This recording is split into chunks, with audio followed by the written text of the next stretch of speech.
Coming to BTC charts. So guys, நேற்று வந்து ஒரு மேசிவ் ரன் கிடச்சிருக்கு பிடிசியில்.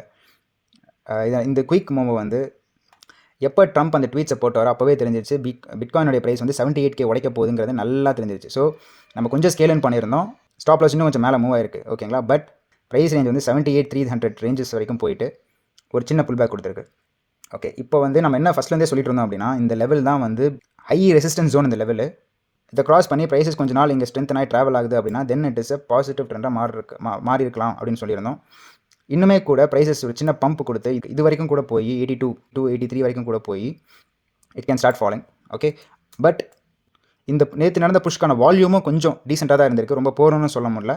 அடுத்தடுத்த டேஸ்க்கான வால்யூம் வச்சு தான் இந்த மூவ் ட்ரஸ்ட் பண்ணலாமா இல்லை வந்து ட்ரஸ்ட் பண்ண முடியாதான் நமக்கு தெரிய வரும். பட் இப்போதைக்கு வால்யூம் இஸ் டீசென்ட். நேற்றோட வால்யூம் கொஞ்சம் டீசெண்டாக இருந்திருக்கு. ப்ரைஸஸும் வந்து 78K புஷ் பண்ணிட்டு திருப்பி இந்த இடத்துல ட்ராவல் பண்ணிட்டு இருக்கு. நேற்று பார்த்து ஒரு இன்ட்ரெஸ்டிங்கான ட்வீட்டில் வந்து இது ஒரு பக்காவான புல் ட்ராப்பாக இருக்கிற சான்சஸ் இருக்குன்னு சொல்லியிருந்தோம். இப்போவும் வந்து அதே சுச்சுவேஷனில் தான் ப்ரைஸஸ் இருக்குது. ஏன்னா இந்த இடத்த அந்த கிராஸ் பண்ணி ஸ்ட்ரென்த்தன் ஆகி இதில் கொஞ்சம் ட்ராவல் பண்ணி ஒரு 1 வீக்காவது இங்கே ப்ரைஸஸ் ட்ராவல் ஆச்சுன்னா தென் கொஞ்சம் ப்ரைஸஸ் மேலே போகிறதுக்கான சான்சஸ் இருக்குங்கிறத நம்பலாம். பட் இந்த வீக்லேயே வந்து இந்த மூமெண்ட்டோடைய ஸ்ட்ரென்த் வந்து நமக்கு தெரிஞ்சிடும். இந்த ரெசிஸ்டன்ஸ் ஒன்று அதனால் கிராஸ் பண்ண முடியல, மல்டிபிள் டைம்ஸ் வந்து இங்கே விக்கு விட்டுட்டு இறங்கிடுது அப்படின்னா, ப்ளஸ் இப்படி போயிட்டு அடுத்த வந்து லோவர் ஹை ஃபார்ம் பண்ணி இறங்க ஆரம்பிக்குது அப்படின்னாலே தென் இட் இஸ் ஓவர்.